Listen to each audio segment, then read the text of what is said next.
இயற்கை பேரன்பானது.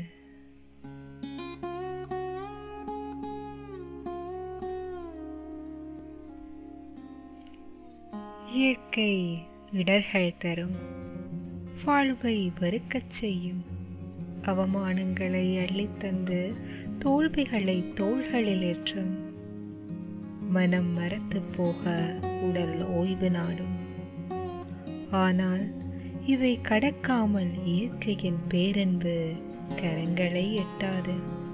ஏனென்றால் எளிதில் கிடைத்தால் பேரன்பையும் புறக்கணிக்கும் மனதுடன் நாம் படைக்கப்பட்டு விட்டோம். இயற்கை பேரன்பானது.